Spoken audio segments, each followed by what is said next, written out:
It truly takes self-awareness, self-reflection, and learning to push the ego to the side and to tap into the inner hype woman that you've dreamed of being and yearning to have.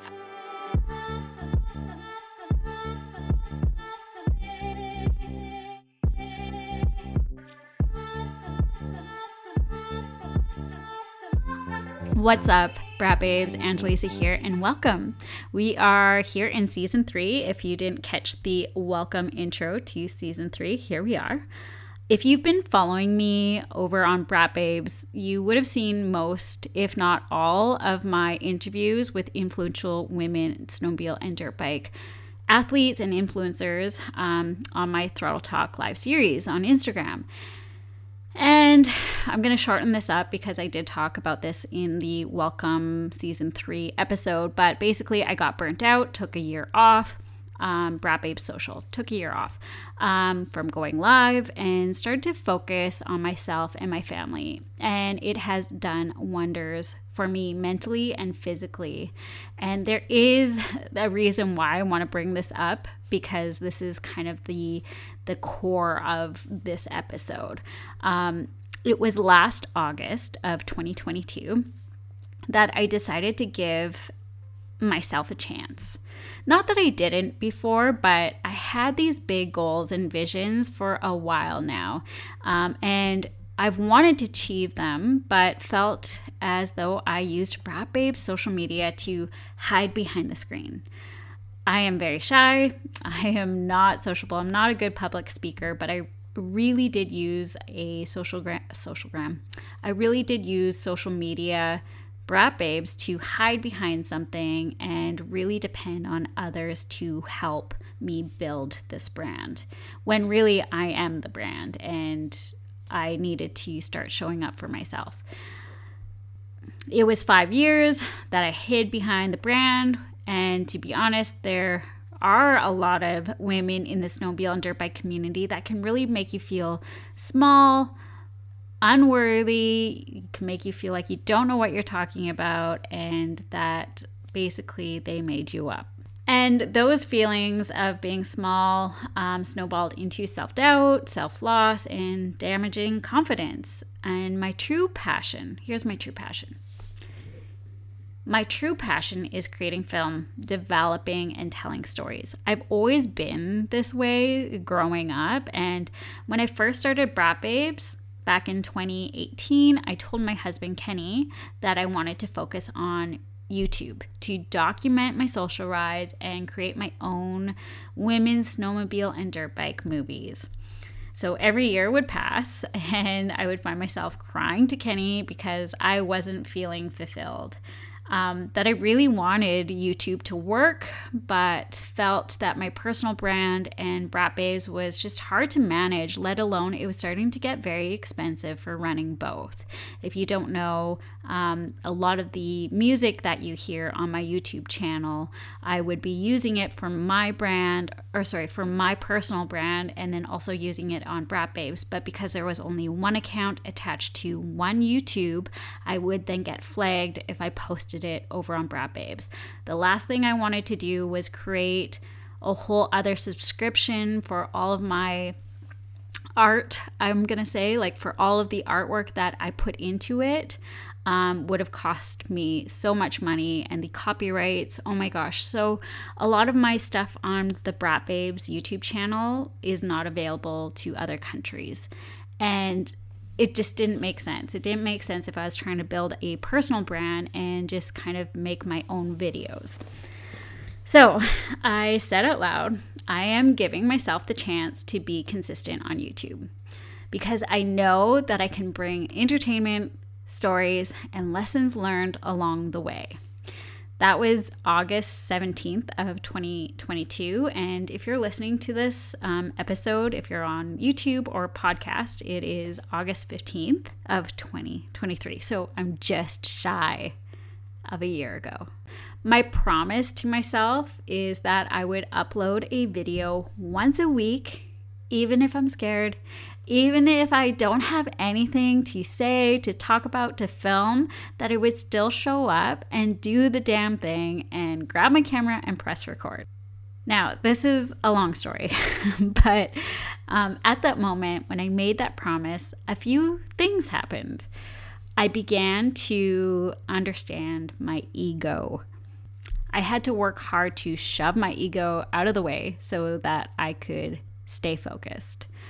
I got off social media, put my head down, and I got to work.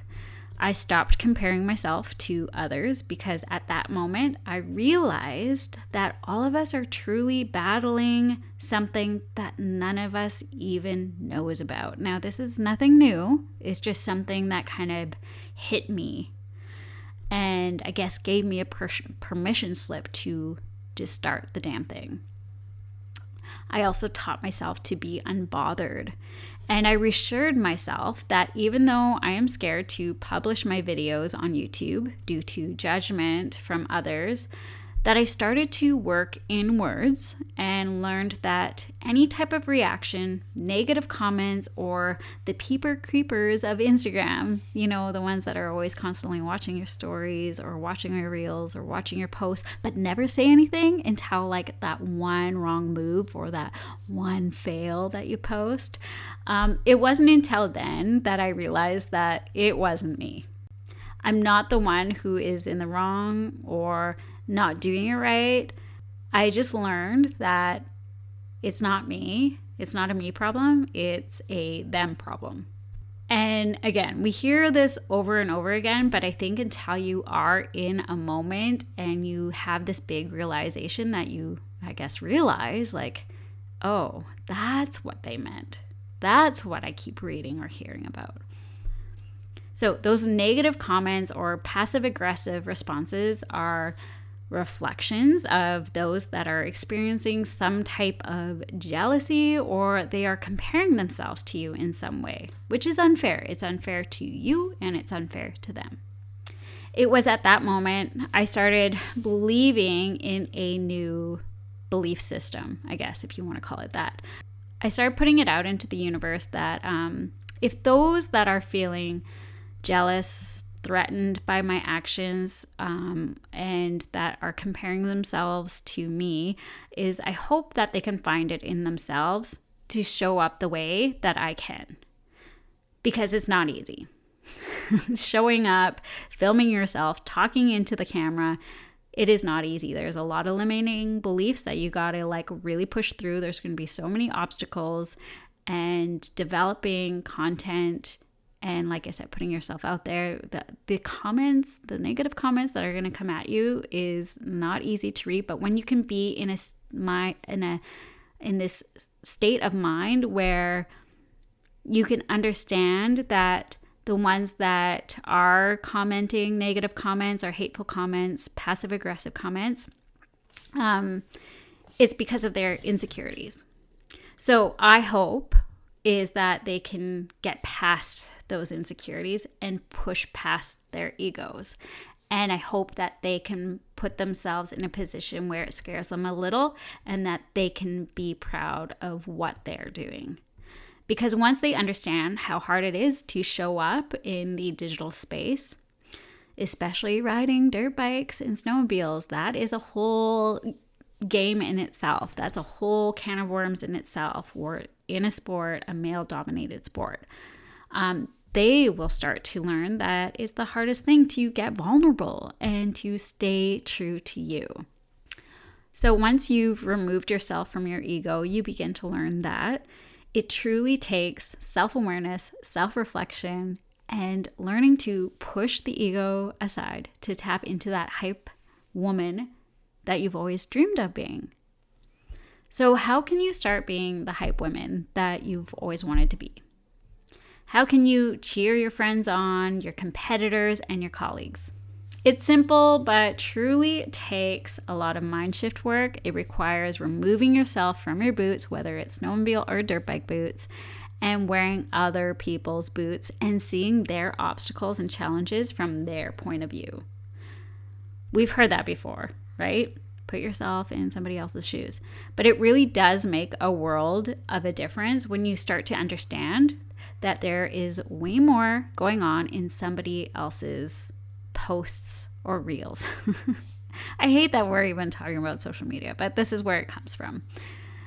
There is way more chaos and perhaps self-doubt when that person hit publish on YouTube, on Instagram, on TikTok, on Threads, on whatever it is. But despite of being scared, they were brave enough to share, which is massive.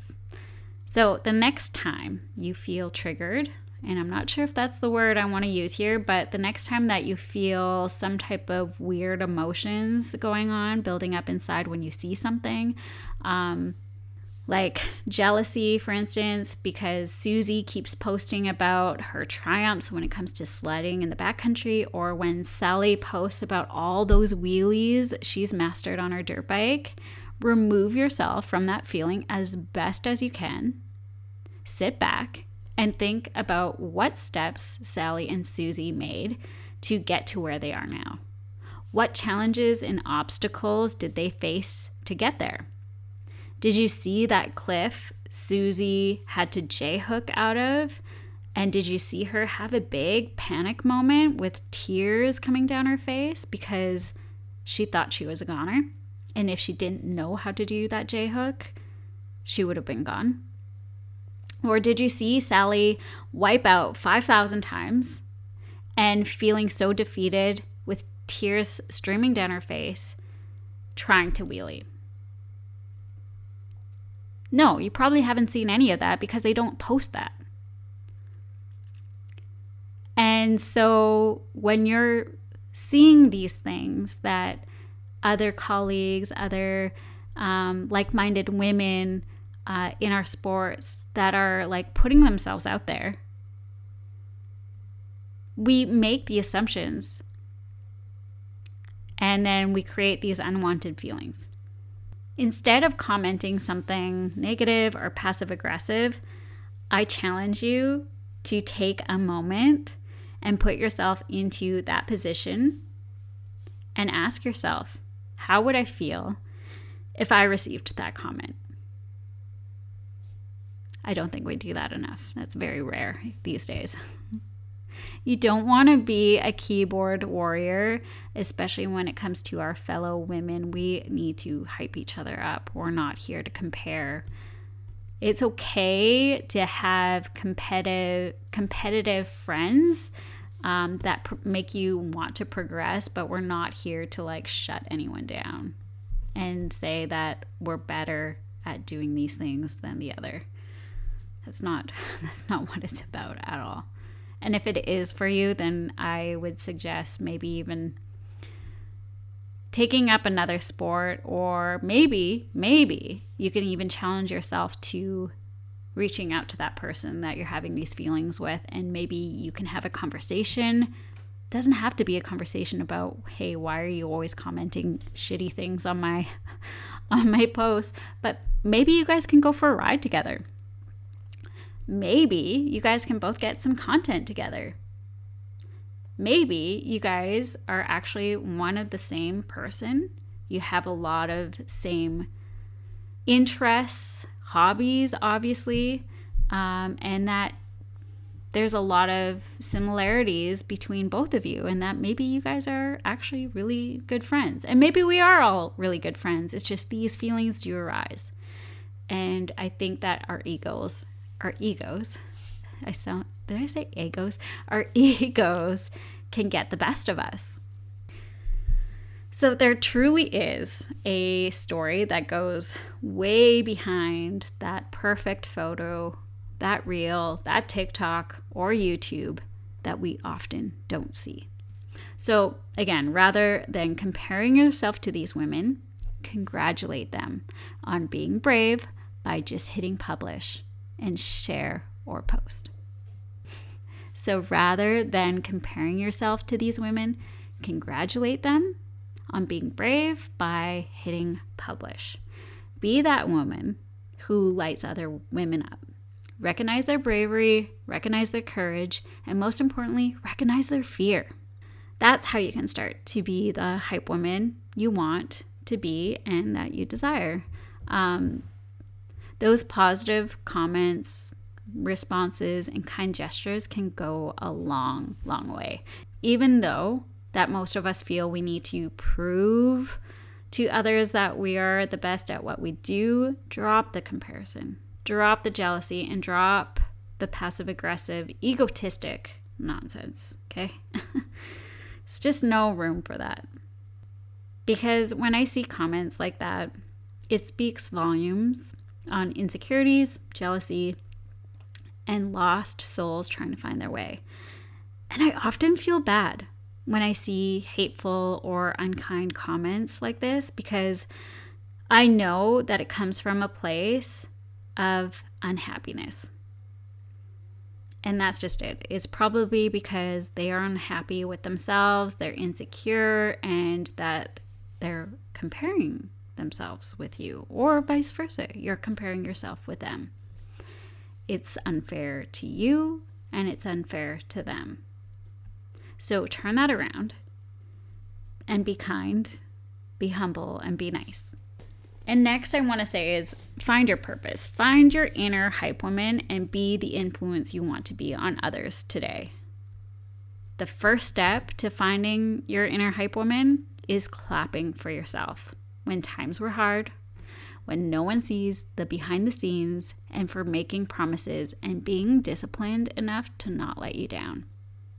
Sometimes we feel we need to post all of these things of all of our hard challenges, like every single move that we make and all of this stuff. And at the end of the day, like, you should be proud of you for doing the thing without having to post about it anyways. So when you can learn to be your own hype woman is when you can start to be a hype woman for other people when they do start posting those types of things. Once you activate and achieve that first step, you will unlock the code of being your biggest hype woman and even bigger hype woman for others around you. And that is where the magic happens. And that's where the magic has happened for me. And like I said in the beginning, for mentally and physically, I feel so much better doing my own thing, having fun, and relearning how to be a beginner again and loving the journey of that. So be the vibe that you want to be. And that's all that I have for you today. If you're catching this on YouTube, drop in the comments of one of your bravest moments, whether it's in your sports or on social media, by hitting that publish button. I would love to hear your story. And if you're listening on Apple Podcasts, please leave me a rate and review. I would be forever grateful for that. And until our next hangout, keep killing it safely out there, and I will catch you on the next episode. Bye.